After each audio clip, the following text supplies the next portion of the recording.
Bismillahirrahmanirrahim. Alhamdulillahi rabbil alamin. Wassalatu wassalam ala al-mab'uthi rahmatan lil alamin. Nabiyyina wa habibina wa qudwatina Muhammad ibn Abdullah wa ala alihi wa sahbihi wa man sar ala nahjihi wa ihtada bihadihi wa istanna bi sunnati ila yaumiddin. Amma ba'du. Yang dihormati moderator ataupun pengacara majlis, yang dimuliakan semua pengurusi dan ahli-ahli yang terkuasa Global Ihsan, muslimin dan muslimat, para pencinta ilmu, pencinta Al-Quran, pencinta sunnah Nabi sallallahu alaihi wasallam. Jadi, Assalamualaikum warahmatullahi wabarakatuh. Alhamdulillah, pada kali ini, hari ini 5 hari bulan 5, tajuk kita comel, 5 hari bulan 5 2023, bersamaan dengan 14 Syawal 1444. 14 Syawal 1444, kita dapat sambung balik pengajian kita yang tertangguh agak, ialah dulu Ramadan berhenti sana berhenti sini, jadi sekarang ni kita sambung balik. InsyaAllah ayat yang kita akan baca, sambungan kita pada surah Ali Imran. Kitab kita ni tafsir Aisarut Tafasir. Aisarut Tafasir, ataupun gambar yang ada kat belakang saya tu dah ada. Ayat yang kita akan sambung iaitulah bermula ayat 90 dari surah Ali Imran. Surah Ali Imran ayat 90, 91 dan 92. Pendek ya kita pada kali ini, tidak panjang. Mudah-mudahan Allah SWT beri kepada kita kepahaman yang baik, dapat kita tadabbur ayat-ayat Allah Azza wa Jalla, dapat kita teliti apakah yang Allah nak beritahu kepada kita, apa yang Allah Ta'ala nak suruh kita faham, nak suruh kita belajar, nak suruh kita beramal dalam ayat-ayat Al-Quran yang kita baca, yang kita belajar ini, insya-Allah. Jadi para jemaah sekalian, kita pergi kepada ayat surah Ali Imran ayat 90. A'udzubillahi minasyaitonirrajim. Innalladzina kafaru ba'da imanihim thumma izdadu kufran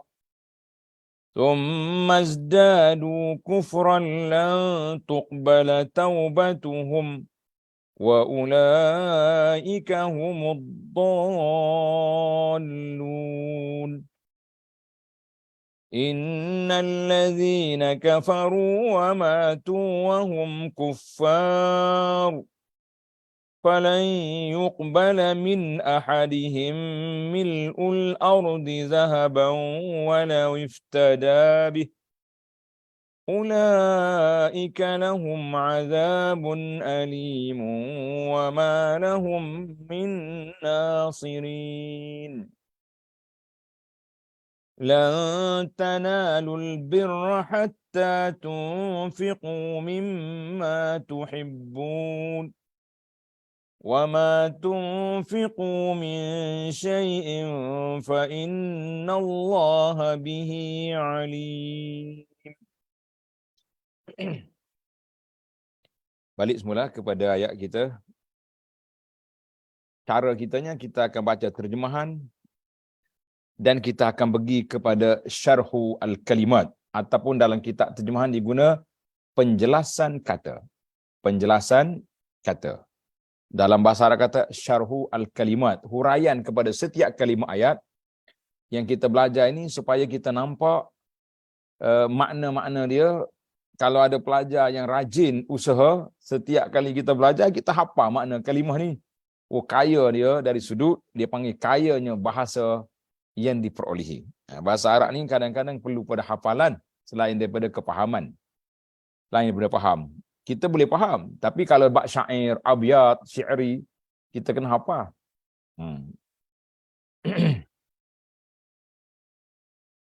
Ayat yang pertama yang kita baca ni lah. Innal ladzina kafaru ba'da imanihim summa zdadu kufra. Sesungguhnya orang-orang kafir sesudah mereka beriman. Nah, ini masalah kafaru ba'da imanihim. Summa zdadu kufra. Kemudian bertambah kekafirannya. Lan tuqbala taubatuhum wa ulaika humud dallun. Sekali-kali tidak akan diterima taubatnya dan mereka itulah orang-orang yang sesat. Maknanya orang-orang yang sesat. Tengok mufradatul ayah. Mufradat ayat maknanya kata-kata ayat ini. Allah Ta'ala sebut al-kufra. Innal ladzina kafaru summa zdadu kufra. Apa makna kufra? Kufra dengan makna al-juhud. Kekafiran engkar. Dia ada dua jenis kafir. Ada kafir dia tak percaya. Ramai di kalangan kita hari ni, di tempat kita lah, yang boleh hidup harmoni dalam masyarakat ni sebab apa? Dia kafir tak percaya. Tapi dia tidak engkar, dia tak berlawan pun. Kalau kita pergi macam non-muslim yang kita kenal kawan-kawan dia di kampung-kampung ni, kalau kita pergi jalan rumah dia tak peduli pun dengan agama kita. Dia tak ada nak lawan pun kita. Tapi dia tak percaya kepada Allah Azza wa Jalla. Kalau dia percaya, dia Islam lah. Rugilah bagi dia. Dan rugi juga bagi kita sebab kita tak kempen kawan-kawan kita, member-member kita supaya masuk Islam. Rugi. Kalau kita boleh lah, tuan-tuan dan puan-puan yang ada peluang.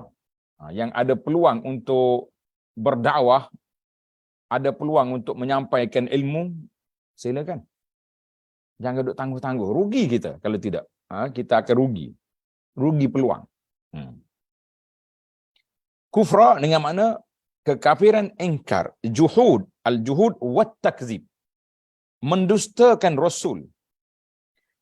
Dan ajaran agama, peraturan hukum yang dibawanya. Jadi peraturan hukum yang dibawa, dia mendustakan, maka itu dia panggil juhud, lawan. Kafaru satu, kufur. Satu lagi kufra, lawan. Ia ada dua jenis kafir. Kafir yang tak melawan, kafir yang lawan. Allahul musta'an. Yang tak lawan, yang lawan. Kemudian Allah kata dalam ayat ini, ba'd izdadu kufra lan tuqbala taubatuhum. Allah Ta'ala tidak terima taubat mereka dan mereka itulah orang-orang yang sesat, orang-orang yang sesat. Ayat yang kedua, innal ladzina kafaru innal ladzina ba'da imanihim. Tengok, ba'da imanihim. Tu kalau ada siapa yang ada naskah dia terbalik. Imanihim ba'da lah. Kena pusing. Jawi ni kanan kiri ke kanan kanan ke kiri. Jadi ayat ni di kiri kanan jadi ba'da imanihim. Tu terbalik. Jangan kata imanihim ba'da. Ba'da imanihim, sesudah keimanan mereka, maksudnya mereka murtad, meninggalkan Islam dan menjadi kafir. Murtad, meninggalkan Islam dan menjadi kafir. Jadi dia ni game mana ni kita tengok dalam tafsir nanti insya-Allah. Wa ulaika humud dallun, wa ulaika humud dallun, merekalah orang yang sesat. Siapa dia tu? Orang-orang yang salah jalan menuju mencari hidayah ataupun mencari Allah Azza wa Jalla, salah jalan. Ini kita bimbang hari ni. Dia rasa dia betul. Dia rasa dia benar, tapi dia tersalah jalan. Ini cukup berbahaya. Orang yang betul, tersalah jalan. Nak cari kebenaran, salah jalan. Kita tengok depan ni. Baik, ayat yang kedua, innal ladzina kafaru wa matu wa hum kuffar. Sesungguhnya orang-orang yang kafir dan mati sedang mereka tetap dalam kekafirannya. Nauzubillah. Ini yang kita bimbang, yang kita takut, yang kita cemas sekarang ni, mati dalam kufur. Mati dalam keadaan tidak beriman kepada Allah Azza wa Jalla. Itu yang paling takut sekali. Kalau orang beriman mati dalam maksiat, itu pencemas. Tapi mereka tidak kekal dalam neraka. Tapi kalau mati dalam kafir, habis. Tak ada lagi lah ruang, tak ada lagi peluang untuk mereka keluar daripada neraka. Wa matu wahum kuffar, dan mereka mati dalam kekafiran. Falan yuqbala min ahadihim mil'ul ardi zahaba walau iftada bih. Maka tidaklah akan diterima dari seseorang di antara mereka emas sepenuh bumi. Andai kata di akhirat esok dia ada emas. Sepenuh bumi dia ada emas. Nak ada apa lagi duit neraka, emas apa ada. Ini semua ini nak gambarkan kepada kita bahawa tidak diterimanya tebusan. Kalau mereka ada harta pun tidak diterima. Walaupun ia menebus diri dengan emas yang sebanyak itu, mil'ul ardi zahaban, tengok dalam kata sepenuh bumi emas. Sama mana bumi ni berapa banyak? Kalau sebumi Malaysia Semenanjung ni pun cukup dah banyak. Itu pun tidak diterima. Wala wiftada bihi, kalau mereka tebus. Dia kata ini, sekalipun mereka menyerahkan itu semua sebagai tebusan bagi dirinya dari siksa neraka, tidak akan diterima tebusannya. Orang panggil tak jadi apa. Baiklah. Kita pergi kepada makna al-ayataini. Makna dua ayat ini secara umum. Apa dia ayat ni? Allah cerita kepada kita tentang apa? Ma zala siyaqu fi ahli al-kitab wa huwa huna fil yahudi khassah. Dua ayat ini menjelaskan tentang kerana mainan ahlul kitab, dan secara spesifik, secara khususnya yang berkait dengan orang-orang Yahudi ini. Sebab ahlul kitab itu dua, Nasara, Yahudi. Tapi dalam ayat ini khas untuk al-Yahud. Bahawa Allah Ta'ala menjelaskan tentang kekafiran mereka setelah mereka beriman. Makna Yahudi dulu, Yahudi yang ori lah, yang asli dulu, dia beriman kepada Taurah. Maka dia percaya kepada adanya Allah Azza wa Jalla. Dia percaya kepada Nabi Musa AS. Tapi bila mari Nabi SAW, dia ingkar. Dia tak mahu terima. Ini yang jadi masalah pada kita sekarang. Masalahnya, benda sudah tamat tempoh, dia masih guna lagi. Macam kita hari ni lah, kita kata contohlah, di Malaysia ni ada yang di Pertuan Agong. Dia sampai 5 tahun sekali dia tukar. Sama-sama duli-duli sultan contohnya. Tapi kita masih lagi nak guna pakai yang tanda tangan Tuanku Agung yang sudah mangkat, sudah mati pun. Jadi kita kata itu bandingan contoh. Jadi mereka kafir setelah beriman, satu, mereka mendustakan kenabian Isa AS. Dia tak terima Nabi Isa, tak terima Injil. Kemudian bertambah-tambah kekafiran mereka. Bertambah lagi kekafiran mereka terhadap Nabi kita Muhammad sallallahu alaihi wasallam dan Al-Quran. Jadi dua kali tambah lagi. Quran dia tak mau pakai, Nabi dia reject. Jadi dia reject di sini. Maka apa jadi kepada mereka ini? Maka taubat mereka tidak akan diterima oleh Allah Azza wa Jalla. Sedikit perbincangan, tengok di nota kaki 144.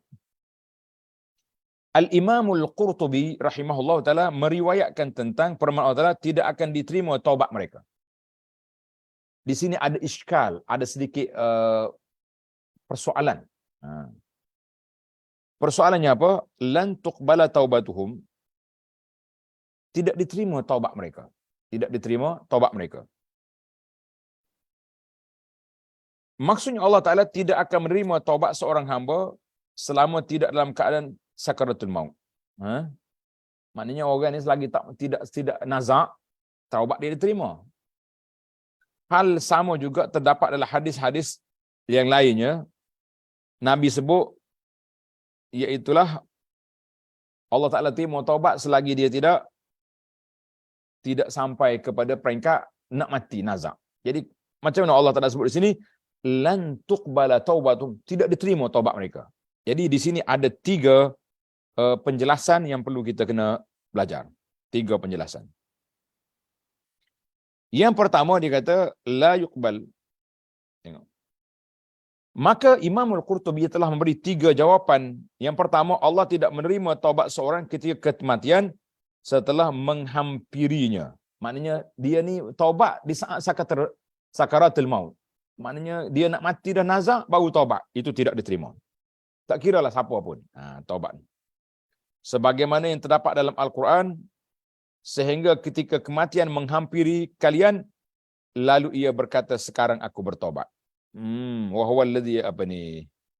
Dia taubat ketika dia sudah nak mati. Hatta iza hadara ahadahumul maut qala inni tubtul an. Tidak diterima. Satu. Yang kedua, maknanya Yahudi itu taubat di saat akhir. Yang kedua, taubat mereka tidak diterima oleh Allah Azza wa Jalla kerana kekafiran mereka. Jadi bila dia kafir, dia taubat pun dia tak taubat, dia tak masuk Islam, tak jadi ya. Kerana kekafiran akan menggugurkan amal-amal mereka. 2. 3, taubat mereka tidak diterima oleh Allah sedangkan mereka tetap dalam kekafiran, wallahu alam. Yang pentingnya itulah kata dari Qurtubi, qultu wa hadza amsaluha, inilah yang paling hampir dengan makna Allah Taala tak terima taubat mereka sebab mereka berterusan kafir. Jadi bagi kita orang beriman tidak masuk dalam peristiwa yang dibincangkan itu. Baik. Tengok kepada tadi nota kaki naik mula ke atas. Maka taubat mereka tidak akan diterima oleh Allah Azza wa Jalla kecuali mereka bertaubat serta beriman kepada baginda Nabi sallallahu alaihi wasallam dan Al-Quran. Dia kata dia percaya ke Tuhan tapi tak jaga Nabi. Tak. Akan tetapi mereka tetap berkeras hati untuk mengingkari keduanya. Quran tak mau, Nabi pun tak mau. Oleh sebab itu Allah SWT memberitahu bahawa mereka benar-benar jauh lebih sesat. Maka sesiapa yang keadaan seperti ini tidak akan diterima taubatnya dan Allah memutuskan tempat kembali mereka pada hari kiamat dengan firman-Nya. Allah kata apa? Dengan ayat yang kita baca ini. Sesungguhnya orang-orang yang kafir dan mati sedang mereka tetap dalam kekafiran, maka tidaklah akan diterima dari seseorang di antara mereka emas sepenuh bumi, walaupun dia menebus diri dengan emas yang sebanyak itu. Tak jadi apa. Kelantan kata tak jadi apa. Maknanya kalau tebus, andai katalah dia ada emas sungguh banyak tu di akhirat esok, nak tebus tidak mungkin. Jadi kalau dah emas memang tak ada, lagilah tak boleh. Jadi Allah nak gambarkan di sini bahawa tebusan tidak diterima, keadaannya sangat gawat, sangat huru-hara, sangat gawat dan sangat huru-hara. Baiklah. Maksudnya adalah pada hari kiamat, pada hari itu harta tidaklah berguna untuk menolong seorang dari azab Allah.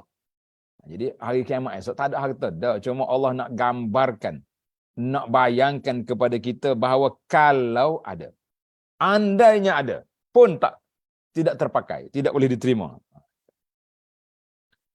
Seandainya seseorang punya harta yang memenuhi bumi untuk menebus diri mereka dari azab Allah, nescaya mereka akan menebusnya. Mana kalau dia ada. Akan tapi hal itu tidak mungkin dan tidak mungkin terjadi. Dia panggil impossible lah, mustahil benda itu akan terjadi. Mana dalil? Dalil dia ada dalil. Hadis riwayat Bukhari. Tengok dalam hadis sahih rawahul Bukhari wa Muslim an Abi Qatadah radhiyallahu anhu an Anasin. Abu Qatadah dari Anas, bahawa Nabi sallallahu alaihi wasallam bersabda. Nabi kata apa? Wa yuja'u bil kafir yaumal qiyamah fayuqalu lahu. Pada hari kiamat nanti akan didatangkan orang kafir dan dikatakan kepadanya. Jadi orang kafir mari di tempat perbicaraan. Dia kata apa? Ara'aita law kana laka mil ardi zahaban? Si kafir. Jika kamu punya emas yang memenuhi bumi. Kalau ada bumi ini emas kamu punya. Akankah kamu akan menebus dirimu dengannya? Mu akan tebus ke tak dirimu daripada api neraka? Tebus ke tidak? Lalu mereka menjawab, ya, kenapa tak tebus? Fayaqulu na'am. Nak tebuslah.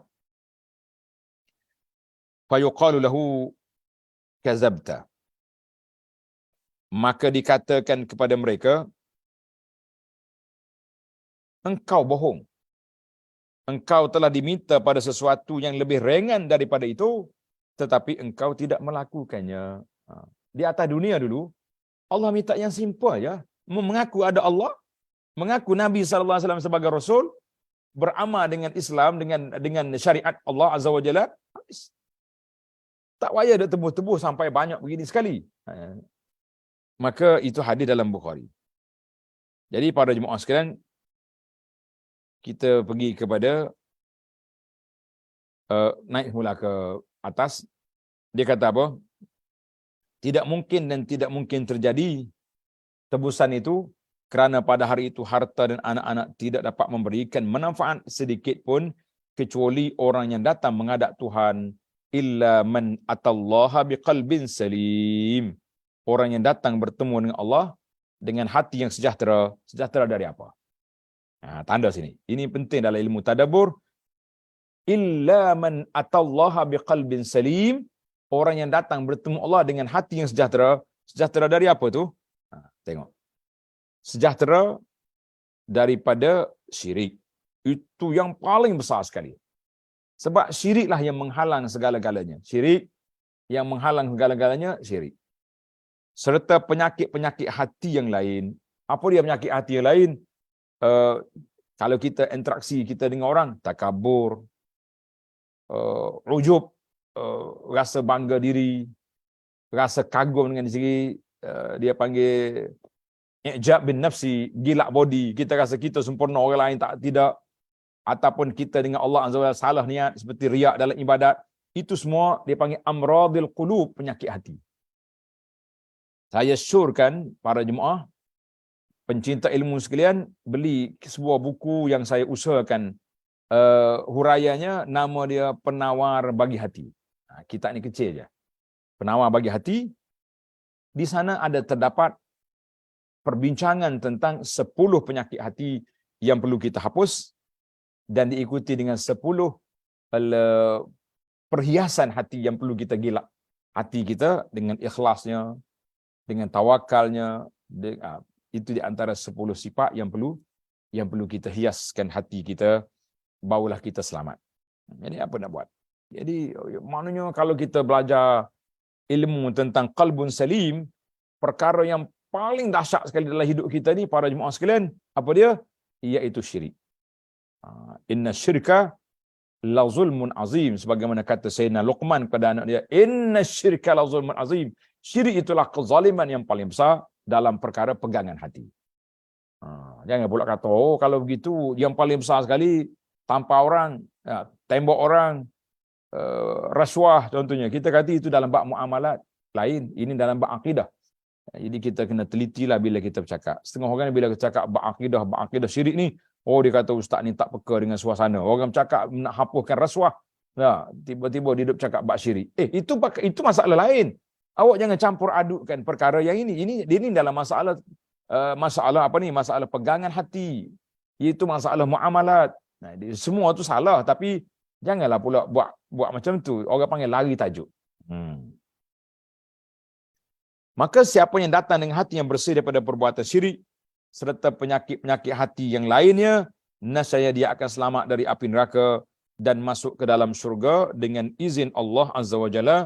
Pasal itulah di antara doa yang selalu kita baca ataupun diajarkan, Allahumma tahhir qulubana minan nifaq wa alsinatana minal kadhib wa a'yunana minal khiyanah. Ya Allah, bersihkan hati kami daripada sifat munafik, sifat ragu-ragu terhadap agama, sifat tidak yakin dengan agama Allah. Kita minta Allah bersihkan. Sebab kalau tak bersih ni, bahaya kita, dalam keadaan yang bahaya bila kita masuk dalam di akhirat esok, berhadapan dengan mahkamah Allah Azza wa Jalla, apa yang ada pada kita, maka kita akan kehilangan segala-galanya. Baiklah para pelajar sekalian, tamatlah huraian ringkas ayat ini. InsyaAllah mudah-mudahan kita dapat faham. Sekarang kita pergi kepada dia panggil hidayatul ayataini, pelajaran, petunjuk. Kalau tafsir pagi saya guna faedah daripada dua ayat yang kita baca ni.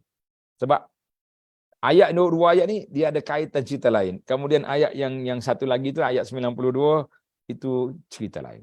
Jadi kita ambil satu-satu. Yang pertama, sunnatullah.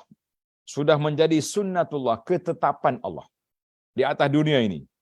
Bahawa sesiapa yang kafir kepada Allah Azza wa Jalla dan melampaui batas dalam berbuat zalim.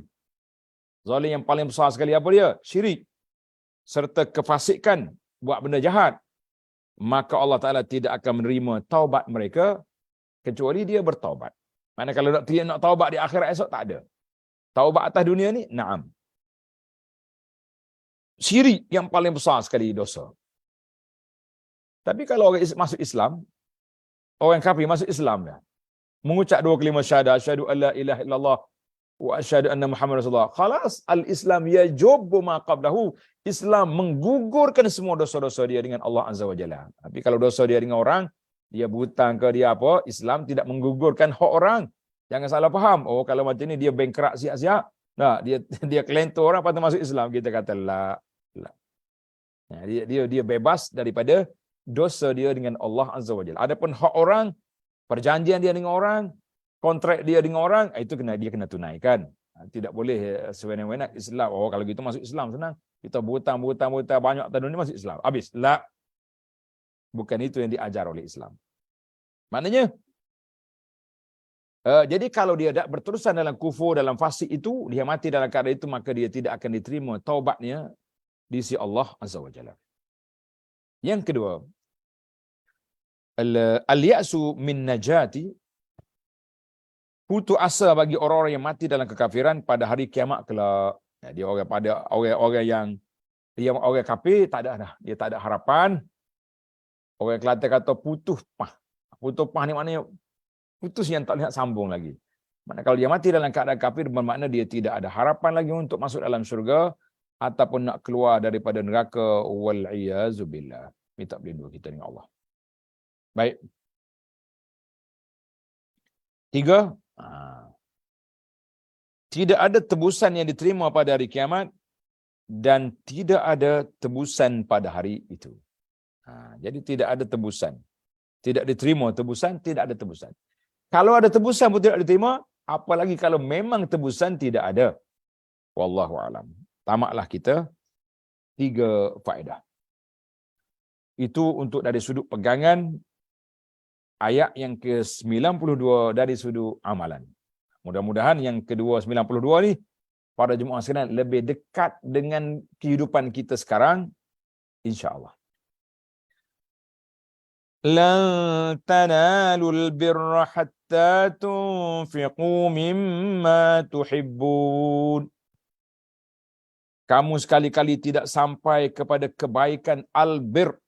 Bir ni kebajikan yang kita nak, yang terbaik, the best, yang sempurna, sebelum kamu menafkahkan sebahagian harta yang kamu cintai. Hak mana kita sayang, itu kita sedekah. Wa ma tunfiqu min syai'in fa innallaha bihi alim. Dan apa saja yang kamu nafkahkan, apa saja yang kamu sedekah, kamu infak, maka sungguhnya Allah mengetahuinya. Kalau kita tak cerita dengan orang pun Tuhan tahu. Ada setengah orang ni tak boleh. Kalau kita sedekah, kita kena maklum-maklumkan kepada orang. Baik. Sekarang ni kita pergi kepada syarhu al-kalimat ataupun penjelasan kata. Yang pertama, lan tanalu. Kalian tidak akan berhasil mendapatkan dan memperolehnya.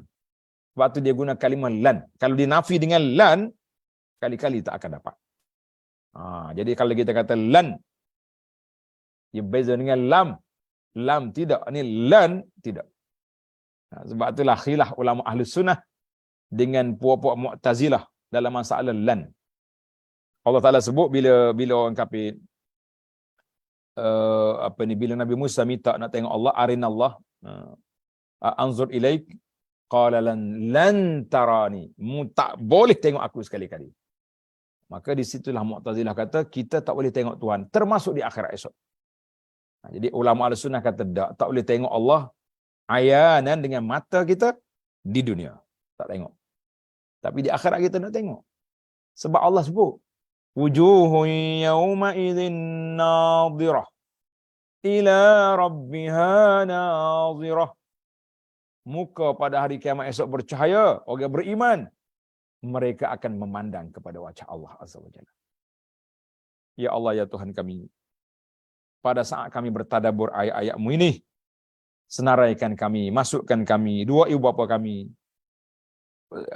suami ataupun isteri kami, zuriat kami ke dalam golongan orang yang muka bercahaya di akhirat, yang layak untuk memandang pada wajah-Mu ya Rabbal Alamin ya Arhamar Rahimin.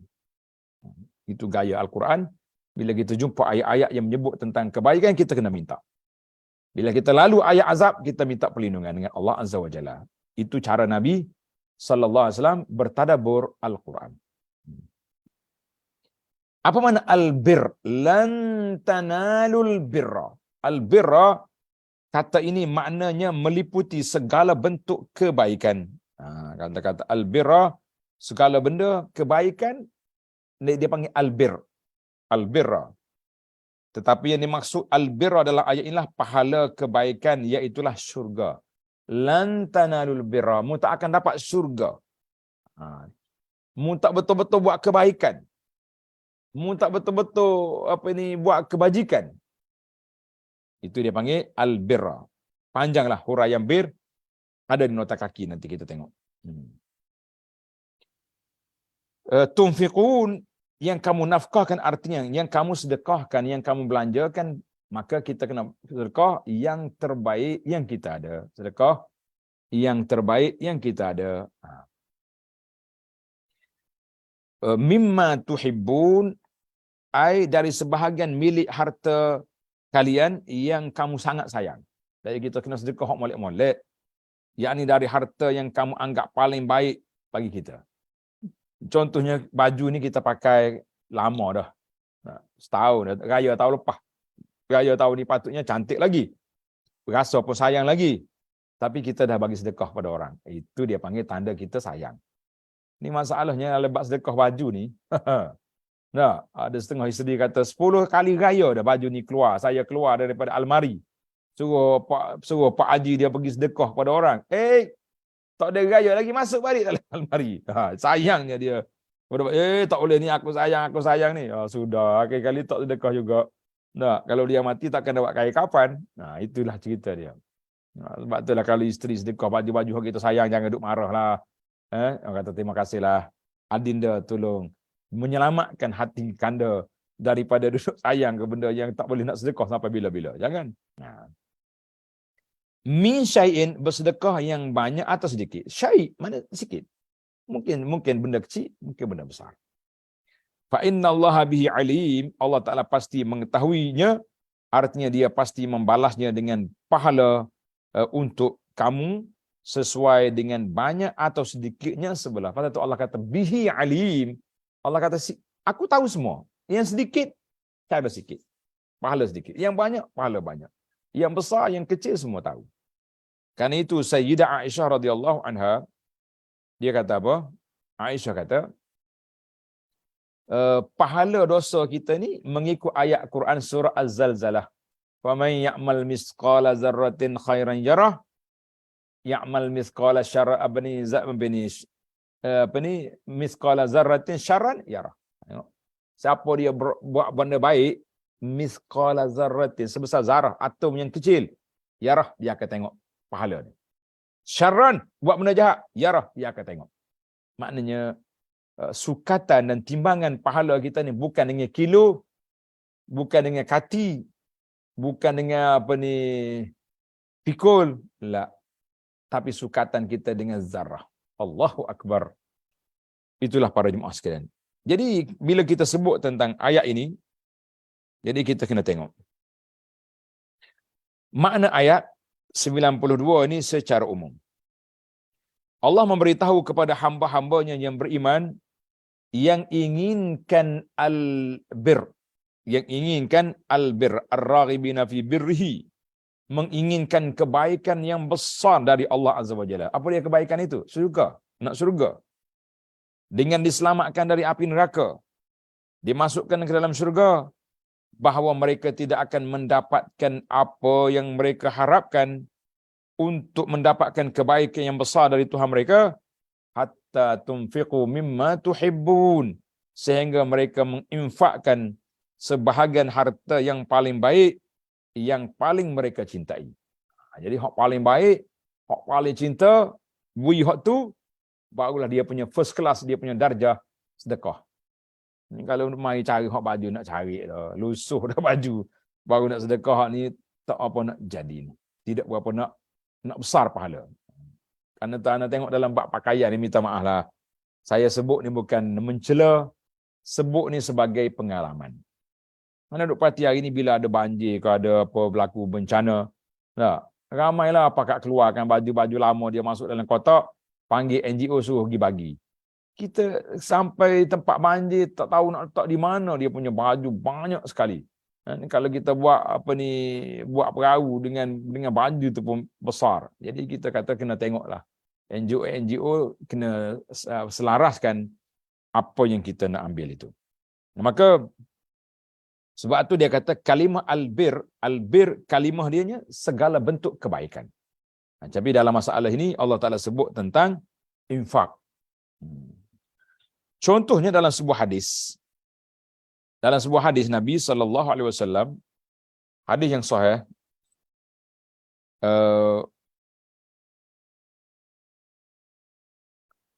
Nabi kata alaikum bis-sidqi, hendaklah kamu bersikap benar, bercakap benar, berkata benar, jujur. Fa inna as-sidqa yahdi ilal bir, sebab kejujuran itu, benar, sikap benar itu akan bawa kepada albir. Ini yang kata albir, bawa kepada kebaikan. Wa innal birra yahdi ilal jannah. Dan kebaikan itu akan bawa kepada syurga. Lan tanalul birra hatta tunfiqu ma tuhibun. Maknanya kalau kita tengok dari sudut makna bir, senang. Ni tuan-tuan pergi haji. Kalau pergi haji, biasanya kita akan doakan semoga mendapat haji. Haji apa? Mabrur.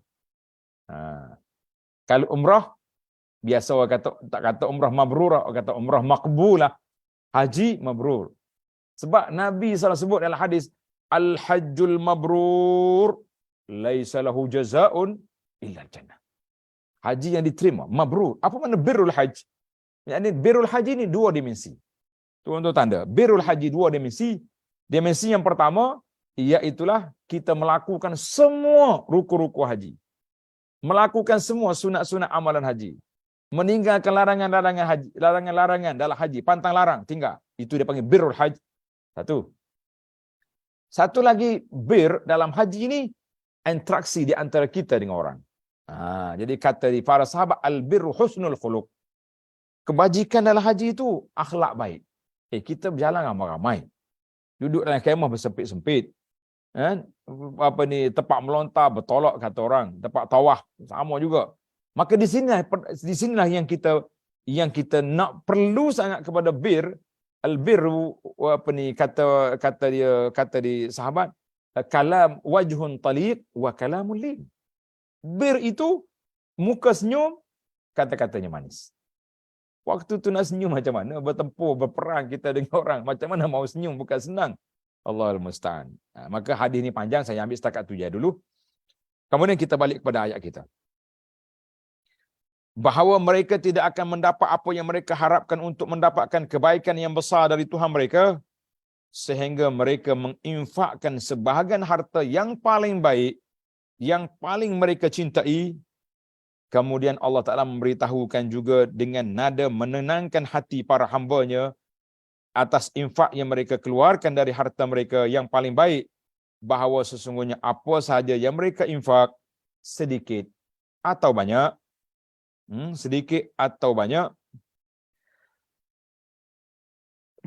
mahal atau murah, maka Allah SWT mengetahuinya hal itu. Sama ada awak share di Facebook, kita tular-tularkan di media sosial, ataupun tidak, semuanya sudah dicatat oleh malaikat, dan dia duduk di bawah ilmu Allah Azza wa Jalla. maka dengan itu Allah akan membalasnya dengan lebih baik. Ingat, hati-hati, akan balasnya dengan lebih baik. Dengan demikian Allah Ta'ala memberikan motivasi agar mereka gemar berinfak dan bersedekah. Alhamdulillah. Mana galakkan supaya kita infak, galakkan supaya kita bersedekah, maka datanglah sahabat. Ini cerita ni masyhur. Ketika turunnya ayat Quran ini, lan tanalul birra hatta tunfiqu mimma tuhibbun, datanglah seorang sahabat Nabi, nama dia Abu Talhah Al-Ansari.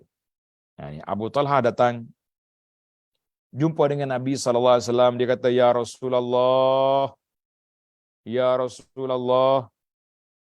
Inna Allah Ta'ala yaqul, sesungguhnya Allah Ta'ala berfirman, lan tanalul birra hatta tunfiqu mimma tuhibbun, kamu sekali-kali tidak mendapatkan kebaikan yang sempurna sebelum kamu menafkahkan sebahagian harta yang kamu cintai. Jadi dia mari. Kemudian dia kata apa? Wa inna min ahabbi amwali. Di antara harta yang paling aku sayang adalah Bayruha. Bayruha ini nama kebun Abu Talhah. Maka jadilah kebun itu untuk apa saja yang Rasulullah nampak, inginkan sesuai dengan petunjuk Allah kepadamu. Jadi Abu Talhah serahkan kebun dia yang paling cantik. Lokasi dia di mana sekarang? Bagi orang yang pergi ke Madinah sekarang, bila kita masuk ke pintu Malik Fahad, mari daripada belakang ni, daripada kawasan Taibah tu, masuk Malik Fahad, kita masuk je sekejap, ada dekat tiang tu orang dia ada tanda bulat 3 tanda. Biasanya kalau kita masuk tu kita akan tengoklah orang duduk selok dia punya kapet, dia ambil gambar. Di situlah dikatanya tanda Bayruha, telaga Abu Talhah. Kebun dia kawasan tu. Mana dalam masjid, tempat yang paling sangat strategi dalam masjid. Jadi dikata Rasulullah, harta min ahabbi amwali ilayya, di antara harta yang paling saya sayang, Bayruha. Bayruha. Faj'alha haitsu arakallah ya Rasulullah. Rasulullah buatlah, nak buat apa? Tapi Nabi SAW, Nabi dia peka, dia tak boleh terima gitu saja. Nabi kata apa? Malun rabih au ra'ish. Harta yang untung. Nabi kita doakan kepada Abu Talhah.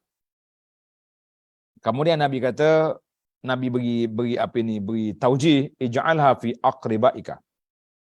Aku nak cadangkan supaya engkau jadikan wakaf itu untuk keluarga, untuk anak beranak.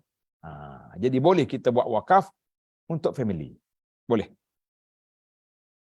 Maka Abu Talhah pun setujulah membagi-bagikannya untuk sanak kerabat dia seperti Hassan bin Thabit, Ubay bin Ka'ab radhiyallahu anhum ajma'in. Jadi ayat ini panjanglah cerita dia, tengok di nota kaki. Dia kata apa? Ketika ayat ini turun, selain daripada cerita Abu Talhah tadi, maka para sahabat radhiyallahu anhum berlomba-lomba untuk bersedekah dengan harta-harta yang paling mereka cintai.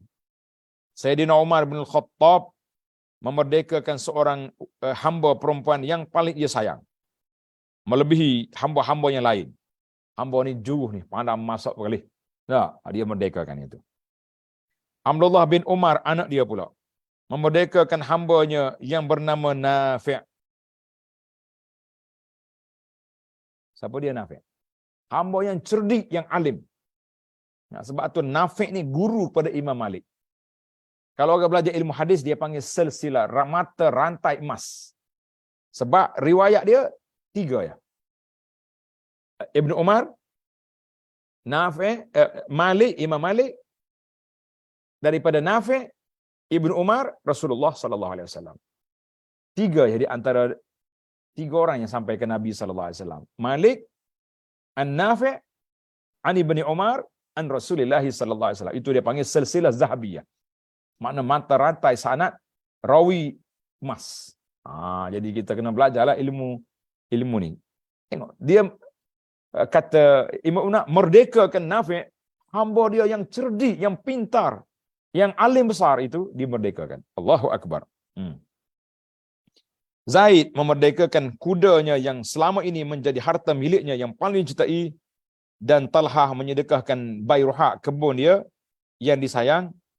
Peristiwa ini menunjukkan pemahaman para sahabat yang mendalam dan begitu peka, pemahaman sahabat yang begitu mendalam, yang begitu apa ni dia tulis, wa madastijabatuhum, tengok, dan betapa segeranya mereka menerima melaksanakan apa yang terbaik diikut arahan Allah Azza wa Jalla, dan yang paling besar pahalanya.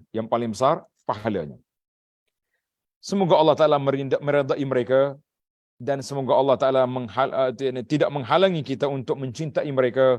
Semoga kita bersama-sama mereka kelak tidak dikaramatihi dalam negeri abadi, iaitulah surga nanti. Amin ya rabbal alamin. Sebagai penutup, dia panggil hidayatul ayah, simpulan pelajaran yang dapat kita ambil daripada ayat yang mulia ini.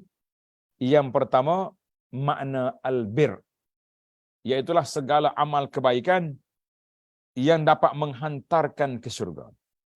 Jadi albir, banyak lagi ayat lain. Lan tanalul birra hatta tunfiqu ma tuhibbun. Laisal birra walakinnal birra man amana billahi wal yawmil akhir. Itu dia panggil banyak dalam Quran ni albir, iaitulah semua pintu-pintu kebaikan, nama dia bir. Nama dia albir.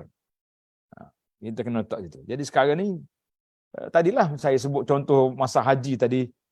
Albir dalam haji, menunaikan rukun dan syarat-syarat dia.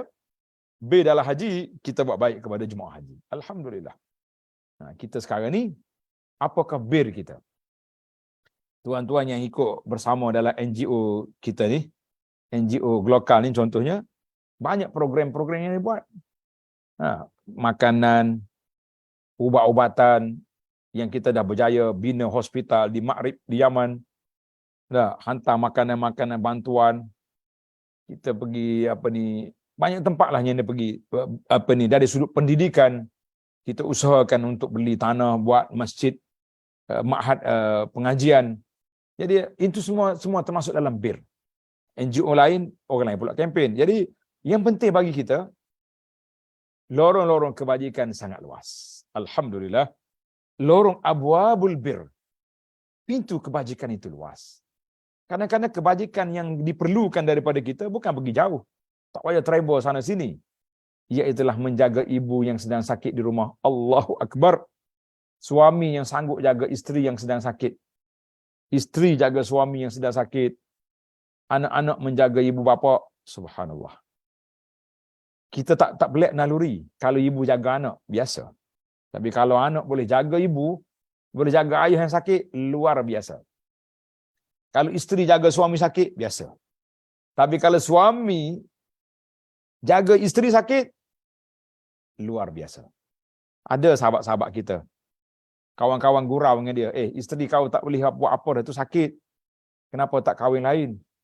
Dia kata kesakitan hati dia lebih daripada sakit fizikal. Aku tak sanggup nak melukakan hati dia sebagaimana Allah uji fizikal dia sedang sakit. Kita kata subhanallah, macam-macam Allah Ta'ala beri kepada orang. Hadza huwal bir. Ini kebajikan. Apa lagi yang kita, ruang-ruang yang ada kebajikan ini, kita masuk, kita gunakan untuk mendapat manfaat yang besar, iaitulah mencari keredaan Allah Azza wa Jalla. Dalam hadis Nabi SAW ada beberapa hadis yang sangat simple. Nabi kata, aku tengok seorang laki-laki duduk berjalan dalam syurga. Les, dengan sebab dia buang batu yang berada di tengah jalan orang. Subhanallah. Dia berjalan, dia tengok, batu ni kalau orang sepak sakit kaki, mungkin rebah. Kalau kuda lalu pun kuda mungkin terbalik, angkat letak tepi. Ikhlas kerana Allah Ta'ala, dia masuk dalam syurga dengan sebab itu. Jadi para jemaah sekalian, alhamdulillah, marilah kita sama-sama mencari ruang yang ada, peluang yang ada, supaya kita termasuk di kalangan orang yang sentiasa duduk dalam albir, melakukan kebajikan untuk mencapai kesenangan di akhirat nanti, ya Rabbal Alamin. Yang ketiga, sesuatu kebaikan. Baik, yang kedua, seseorang tidak akan memperoleh kebaikan daripada Allah dan segala nikmatnya di akhirat sehingga dia menafkahkan dari hartanya yang dia sayang. Banyak benda kita sayang ni. Kalau nak kira semua benda, duit kita sayang. Baik aku pergi melabur pun habis juga akhirnya. Baik kita pergi sedekah, sedekah tak akan habis kecuali kita ungkit sedekah, itu rugi. Rugi cerita lain. Bukan salah sedekah, salah awak, salah kita. Kita mengungkit. Itu. Yang ketiga, sesuatu kebaikan sedikit atau banyak tidak akan sia-sia, tidak akan hilang di sisi Allah Azza wa Jalla.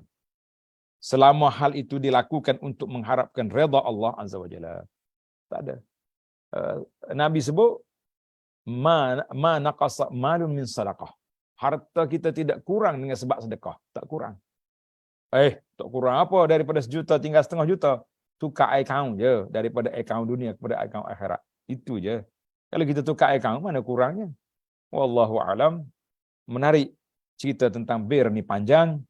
Cukuplah sekadar apa yang kita ada. Mudah-mudahan ada manfaatnya kepada kita. InsyaAllah. Jadi kita akan sambung dalam siri yang akan datang.